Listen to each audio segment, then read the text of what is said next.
Assalamualaikum warahmatullahi wabarakatuh semua saudara-saudaraku seluruh Nusantara peternak semua.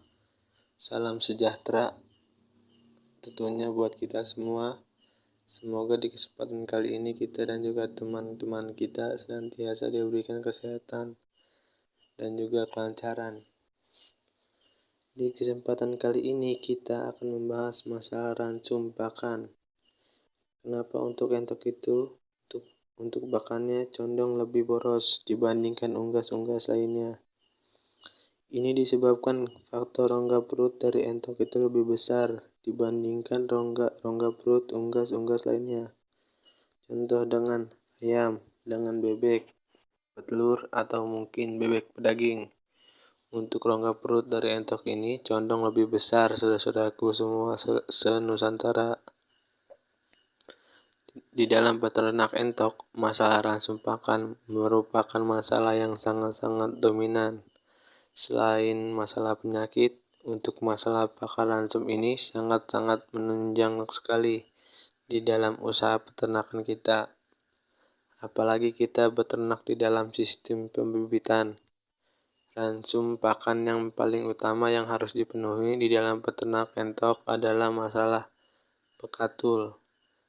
Dikala harga bekatul sedang naik atau mungkin sedang tinggi-tingginya, banyak sekali dari saudara-saudara peternak yang mungkin ada yang beralih ke pakan alternatif, bahkan ada juga yang beralih dengan menggunakan ransum bekatul yang merupakan bekatul campuran karena alasan biaya saudaraku. Hal itu terpaksa harus dilakukan, tapi justru sebenarnya hal inilah yang akan menyebabkan untuk masalah pakan menjadi boros dan tidak akan memenuhi nutrisi yang dibutuhkan untuk entok-entok kita ini saudaraku, yang akan menjadi masalah produktivitas yang akan dihasilkan oleh induk-indukan kita dalam artian tumprah telur saudara-saudaraku. Hal ini tentunya akan menyebabkan kerugian pada usaha peternak kita. Imbas lain, saudara, dari pemberian bekatul kasar ini adalah entok-entok kita akan senantiasa merasakan lapar, dan ini akan mengakibatkan sifat kerakusan pada entok. Ini disebabkan karena pemberian pakan yang masuk ke tubuh entok tidak dapat memenuhi nutrisi yang dibutuhkan untuk entok. Saudara-saudaraku, seluruh peternak se-Nusantara. Nah, sebagai bukti nanti silakan untuk saudara bisa melihat kotoran entok yang kita kasih pakan dengan bekatul kasar. Di situ nanti kita akan bisa melihat atau menemui sisa-sisa pakan dari bekatul kasar tersebut tidak bisa tercerna secara sempurna dan akan dibuang melalui kotoran tersebut, saudara-saudaraku. Ini akan berbanding terbalik dengan ketika kita menggunakan bekatul murni atau menggunakan bekatul yang berkualitas, nanti bisa dibuktikan pada kotoran entok kita di situ. Kita tidak akan menemukan sisa-sisa pakan yang terbuang sia-sia. Di samping itu, saudara-saudaraku, kelebihan kita menggunakan bekatul murni adalah meningkatkan produktivitas telur. Saya yakin untuk masalah produktivitas telur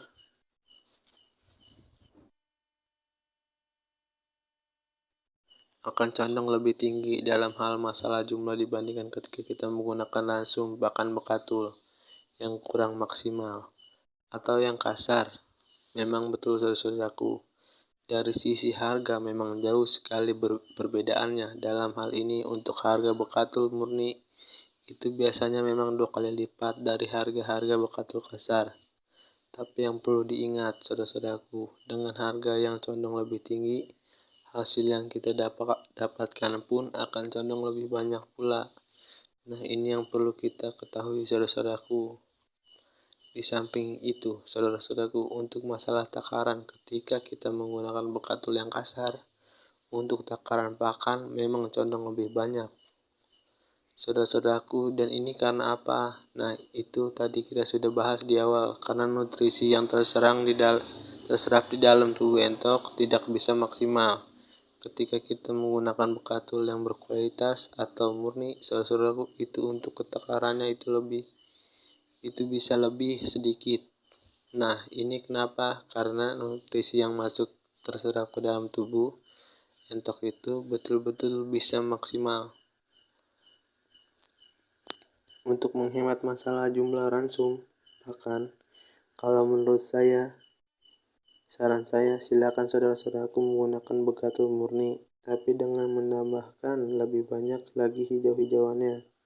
Kenapa, saudara-saudaraku? Karena menurut saya pribadi, untuk kandungan nutrisi di dalam hijauan itu sangat bagus untuk entok-entok kita. Banyak sekali saudara-saudaraku untuk masalah hijauan, dan tentunya saudara-saudaraku semua sudah paham apa saja hijauan yang mana sangat bagus untuk masalah entok-entok kita itu. Dan tentunya banyak sekali, mungkin ada daun pepaya, ada kangkung, ada daun pace juga. Untuk produksi juga bagus saudara-saudaraku semua peternak senusantara. Nah, hal ini biasanya kita jadikan sebagai pakan alternatif yang masuk di dalam pakan alternatif, saudara-saudaraku. Yang penting kita tidak mengurangi pakan utama atau pakan pokok dari entok tersebut. Itulah yang dikatakan sebagai pakan alternatif menurut saya, saudara-saudaraku.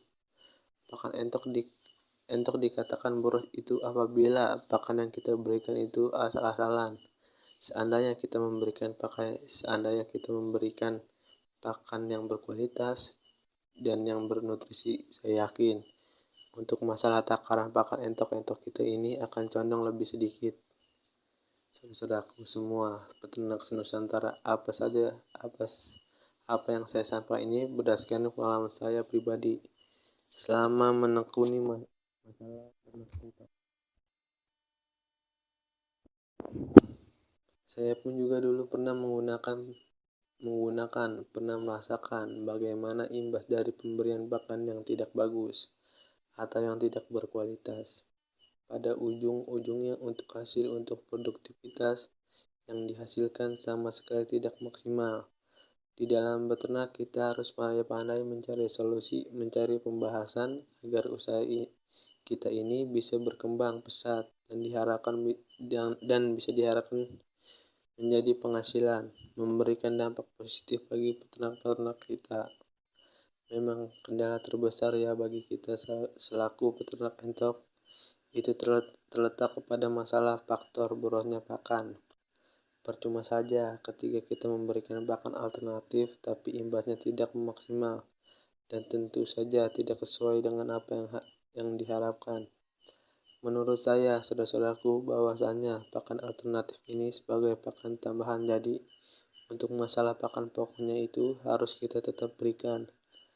Pakan pokok ini yang saya maksud, pakan pokok adalah pakan yang mengandung karbohidrat dan juga pakan yang mengandung protein.